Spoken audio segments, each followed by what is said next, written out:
ओम नमो नारायणाय। एक बार एक संत ने उपदेश दिया कि परमात्मा हर व्यक्ति के भीतर उपस्थित है और ये पूरी सृष्टि उसी के द्वारा संचालित की जाती है।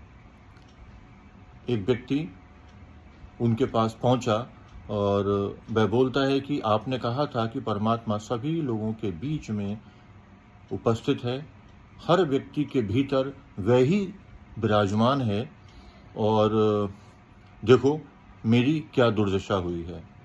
तो संत मुस्कुराए और उन्होंने कहा, क्या हुआ तुम्हारे साथ, अपनी बात मुझे बताओ। संत अंतर्यामी थे और वे समझ रहे थे, किंतु उन्होंने उस व्यक्ति से बोलने पर उसकी बात को सुना। उसने कहा था कि आपने कहा था कि परमात्मा सभी के भीतर विराजमान है।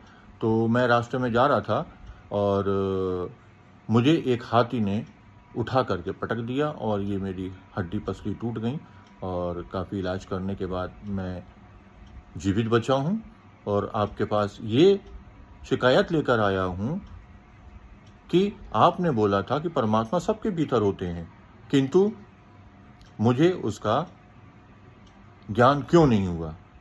तो संत ने कहा कि तुम ये बताओ, जब तुम जा रहे थे तो तुम्हें हाथी ने उठा के पटका, उससे पहले क्या हुआ, जरा विचार करो। तो बोले, हाँ, एक व्यक्ति खड़ा हुआ था, उसने कहा था इस रास्ते पर मत जाना, एक पागल हाथी सड़क पर निकल गया है और वह लोगों को हानि पहुंचा रहा है। तो संत मुस्कुराए और उन्होंने कहा, क्यों, मैंने क्या गलत कहा। ये वास्तविकता है और ये परम सत्य है, शाश्वत है कि हर व्यक्ति के भीतर परमात्मा विराजमान है, चाहे वो स्त्री हो चाहे पुरुष हो, इत्यादि इत्यादि।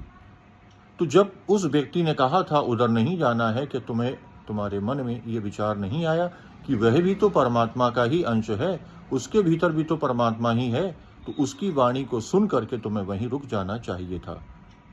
तो इससे सार ये निकलता है कि मनुष्य कितना ही बलवान हो, कितना ही धनवान हो, जब तक वह ध्यान के माध्यम से अपने भीतर की गहराई में नहीं उतरता है, तो ना तो वह अपने वर्तमान को समझ सकता है, ना ही अपने आने वाले भविष्य के विषय में किसी प्रकार की योजना बना सकता है। तो जो लोग ध्यान के माध्यम से, गुरु के मंत्र के माध्यम से, गुरु मंत्र का जाप करने के द्वारा एक विशेष प्रकार की चैतन्य अवस्था को प्राप्त हो जाते हैं, उनकी उपस्थिति में सभी को प्रसन्नता का आभास होता है और उन सबको वह प्रसन्नता और अन्य साधारण लोगों से मिलकर प्राप्त नहीं होती है। तो इसीलिए कहा गया है कि गुरु मूर्ति सदा ध्यानम, गुरु वाक्यम सदा जपेत। तो गुरु की मूर्ति का ध्यान करना चाहिए, गुरु के द्वारा दिए गए मंत्र का जाप करना चाहिए, जिससे आपके ध्यान की उच्च अवस्था हो और आप बहुत गहराई में उतर करके स्वयं को जान सकें।